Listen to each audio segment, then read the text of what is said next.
Hi, my name's Tracy Butler and I'm the Director of Links to Learning. I'm a member of the Advanced Brain Training Faculty and I facilitate professional training for the listening program in both Australia and New Zealand. Today I would like to introduce you to one of our certified providers who's based in New Zealand, and her name is Tina Oliver. Tina, welcome. I'm wondering if you can share with us a little bit about the work that you do. Hi, thank you, Tracy. I'm Tina Oliver and I run the Alison Lawson Centre in New Zealand for visual dyslexia. So that involves an assessment for the visual system and how the eyes are working together. 20/20 vision does not mean that the eyes are working well together, so it can cause a lot of problems for both children and adults alike. But alongside assessing for the visual dyslexia, I also assess for the auditory, do a screening for auditory processing to look at how the two work together. It's really, really important that, you know, we look at both sides of this together, and it shows a really good, clear picture of what's going on for that individual. If you could help us understand what motivated you initially, Tina, to become a certified provider? Originally, it's through the journey that I've had with my own son. Together we've had a huge journey from challenges right from when he was very, very little. And at 7, I found out that he was dyslexic, and I initially got involved with the listening program. I saw an article in a local newspaper on music therapy and what it can do to support the auditory and brain function. So I became very interested, and I engaged further and researched it and came across lots of different services for music back then, but the TLP was the one that stood out the most, and so I researched that further and contacted you, and I read about your story and thought, my goodness, it's very, very similar journey to my own. So I need to find out more about this and get involved in it. Excellent. And Tina, can you tell me the children that you work with when you're using the listening program, what sort of changes do you see in those children when they begin a program? Most of them, the response is very positive. They love listening to the music. They enjoy having that time, that little time out to themselves, that they can just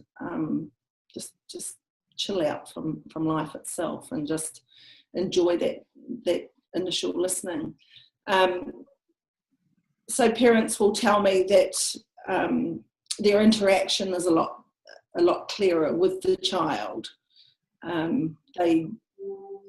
Their listening skills become crisper and clearer, and there's many little funny stories that you hear. I had a parent the other day say to me, "Oh, my son's picking up a tea towel and helping me with the dishes," which he would never hear of. Is this part of the listening program? Experienced that before, and it'd only been new on it. There's many positives about the listening program, just of those first initial challenges. And how quickly would you see changes in those kids once they start that 2 15-minute listening sessions a day? How quickly, do parents report that they notice a difference in their child's behaviour, or some can be within the first week or 2 weeks. I like to see them again within that 6-week period, but I always contact them and talk to them within that time frame, and they'll say, the teacher reported that he's doing this at school now, or he can concentrate better when he's reading. So it's definitely within that first 6 weeks that you have that positive feedback coming in. So, sometimes in the first week. And what's the most typical profile of child that you work with at the Alison Lawson Centre? Like, what are the challenges that they're experiencing that bring them into your practice? Okay, so a lot of them have been everywhere else, and the parent hasn't got the answer that they need, or the child's not gaining how they should be gaining after a lot of tutoring or a lot of one-on-one support. It's the child's still not getting there where they need to be. So they'll have reading difficulties, they'll be having writing difficulties, they might be yawning a lot in the classroom or at home. They don't want to read, they're disengaged.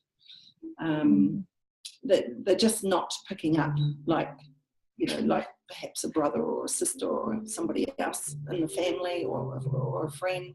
There's those discrepancies there all the way through. And can you share with me, Tina, one of your favourite outcomes? So an individual that you have worked with who the changes that you've witnessed in them are something that's a memorable moment for you. Okay. Well, I mean, the biggest memory is with me, with my own son, and the positive changes that I saw within him. And to me, the listening program is a piece of gold. And even today, like, he started listening to it when he was 7, 8, and he listened to it till all the way through to his 15 years of age. So it was a long time, but he enjoyed it, and he knew at 15. He said to me, "Mum, I know I would do better at school when I'm listening to the music, when I'm doing the listening program." So that was really interesting. But previous to that, when he first started on it, probably 6 weeks or before that, in that early 6-week stage, it brought calmness to our home. That's what the listening program did. It brought that calmness into our home, and it was like, wow, I can't, the change was awesome. But also, he was at a stage that he would be saying words and he couldn't get them out in the right order. So hospital would be hopstiple, or he'd be saying a sentence and those words wouldn't come out in the right order. And then he would say, it doesn't matter. But it did matter because of what he wanted to say. But he was starting to shut down. And it doesn't matter whatever. It doesn't matter. But it did matter, and it does matter. The listening program enabled him to get those words out in the right order. It really, really supported that 100%. Yeah. So that has a big impact on not only his learning outcomes, but a huge impact on his social ability and friendships and, all of that. And they're the things that, standardised testing doesn't measure. But, those anecdotal changes that we see in kids socially and emotionally, I think, are one of the best parts of the program. I agree with you, definitely. Yeah, no, it is. It's a beautiful program. And the beauty of it is that they don't have to do anything, you can introduce different things for them to do, but they don't have to do it. They can just take that time out and listen. Music. Yeah, another thing that he was able to do, he would be able to, if he was listening to any music, he could say to me, "Mum, can you hear that instrument playing?" It didn't matter what it was. He could pick out in the background of listening to any basic music, any sort of music on the radio. He would say, "Oh, can you hear the piano? Can you hear the guitar? Can you hear the flute?" And he was able to really tune in to his individual instruments playing in the background. As well. That's great. Well, thank you, Tina, for sharing with us today. For those of you that want to make contact with Tina, her website again is alisonlawsoncentre.co.nz, and I'm sure that Tina will look after you. She's got a wealth of experience, and thank you for sharing your time today with us. Really appreciate it. Thank you very much for having me. I really enjoy that. Thank you. Appreciate it. So I hope you've enjoyed an insight into what becoming a provider of the listening program can do for you, and how your families can benefit from being able to offer the listening program to them. To get more information, I recommend that you go to our website, www.linkstolearning.com.au. If you click on the top of the screen, you'll see you've got professional training. If you follow that tab, the live training dates for early next year are published there. You also have the option to do a web-based training, which is available 24/7, so you can complete your training in the privacy of your own home, in your own time to suit your schedule. There's a lot of information about the learning objectives and outcomes, course completion requirements, and the different programs, level 1, the Spectrum program and the Achieve program that you'll learn about, as well as have access to the Waves multisensory bone conduction unit. So I look forward to you becoming a provider and joining our team. And if I can be of any support or help with you to get that process in motion, please don't hesitate to reach out to me, and we would love to have you on board.